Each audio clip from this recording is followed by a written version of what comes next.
Well, we're here today to interview Anton La Guardia, the Defence and Security Editor of The Economist, who's made this year's Orwell Prize Shortlist for Journalism. So first of all, Anton, many congratulations. Thank you. Looking back at your career, you were at the Daily Telegraph for 20 years, where you were Middle East correspondent, Africa correspondent, and then diplomatic editor. You also wrote a book on the conflict between the Israelis and the Palestinians in the Middle East. Definitely a theme emerging of covering international conflict and international security issues. Why did you decide to start writing in that area?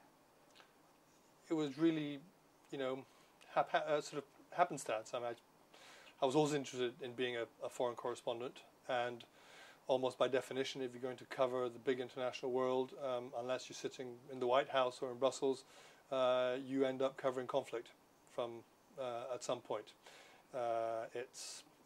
Conflict is part of human nature.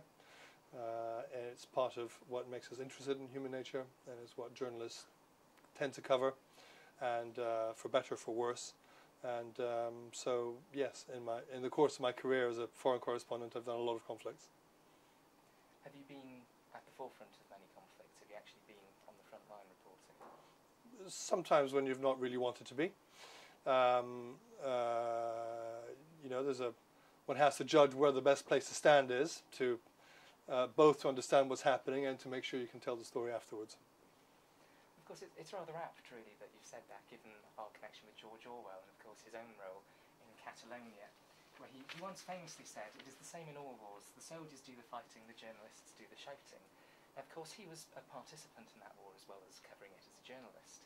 And given some of your articles, for instance, writing about internet jihadis, there's a very strong argument that journalists now are as much participants as they are objective bystanders.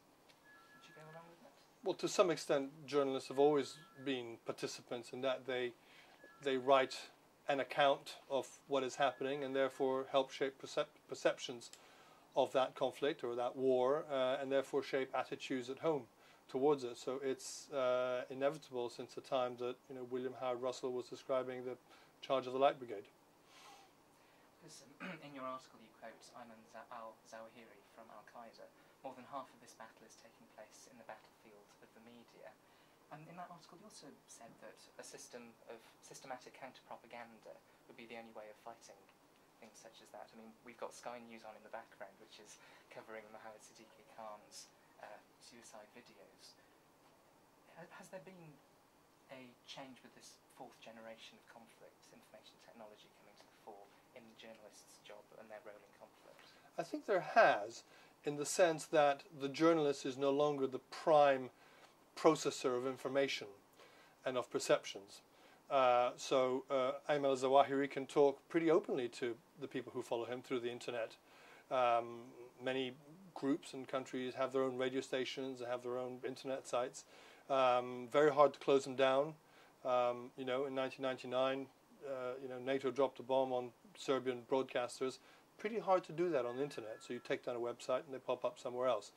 And I think that governments, in a sense, have not caught up with that. They're still pretty, sort of structured in the way they try to put their point of view across. And, in a sense, in that kind of world, the journalist is perhaps less important. When you quote me as talking about counter-propaganda, I'm not suggesting journalists should be part of the counter-propaganda, but that there is a space beyond merely publications that you buy and sell or radio stations that you listen to, where people are debating and proselytizing. And it seems to me that if you want to counter those radical messages, you have to be there as well. Even if we look at more conventional information flows from governments, I mean, in the last few years there's been a great scandal about weapons of mass destruction or the lack of in Iraq, and whether journalists can be a bit too close to their government sources and therefore go ahead and report what the government is telling them rather than what's actually there. How do you cope with those problems? I mean, how close should you get to a source? Should the government be giving you more information, or does it already give too much? No government ever gives you too much information, and all governments will only ever give you partial information. Now, the problem for the journalist is to understand what the gaps are, what's missing. and sometimes you try and go and find it. Sometimes you do it by questioning the government and probing what you sense are weaknesses in the argument. Sometimes you go and try and verify it yourself independently. In the case of weapons of mass destruction, it was extremely difficult. The UN itself, with inspectors more expert than I, than me, were having trouble finding real evidence of WMD. Now the question was, is it because they're not there, or is it because they're well hidden? I would have thought that anybody who'd read the preceding United Nations reports on Iraq's behavior and its compliance would have assumed that there was something to hide. What we didn't understand is that what Saddam was trying to hide was the fact that he had nothing to hide. And I think, as Hans Blix put it, he said it was like putting a sign on the gate that says, "Beware of the dog," when you have no dog. So you don't think there was any failure on part of journalists? Should they have delved deeper?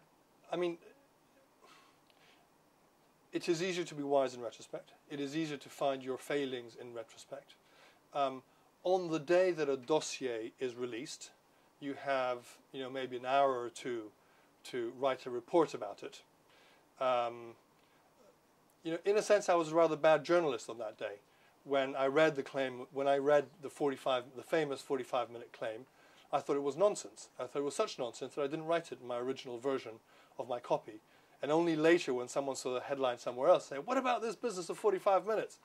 I said, "Yeah, okay, fine, it's in the report, so, we put it in." What I wish I'd done on that day is to say, this claim is there.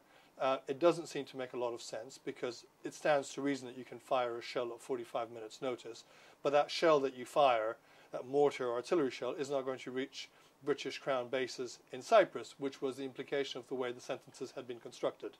Now, you do the best you can in the time you have available, and it's always a rush. And, when, as in my case, you move on to a weekly newspaper, you have a bit more time to think. But, it's always going to be an approximation. And even when you write a book, when you've got years of time, it's still only ever an approximation. With the journalism, with newspapers, you've been working in newspapers for over 20 years. Has the time you've been given to research stories decreased, given the financial pressures on the newspaper industry? And has that made it more difficult to do your job? It depends on the story. Sometimes the story is happening in front of you, if you happen to be standing by misfortune in the middle of a riot. So you can describe that. The difficulty there is to understand the context in which it happened, why it's happening, who was behind it, who bussed who in, who opened fire first, and so on. And you may never establish that. On other issues, you may have more time, but time is always going to be a constraint. No matter how much time you're given, I find that I'm always making phone calls until the last possible moment, and I'm always in a rush when I come to write, because there's always one more phone call you can make. There's always one more fact you can try and nail down.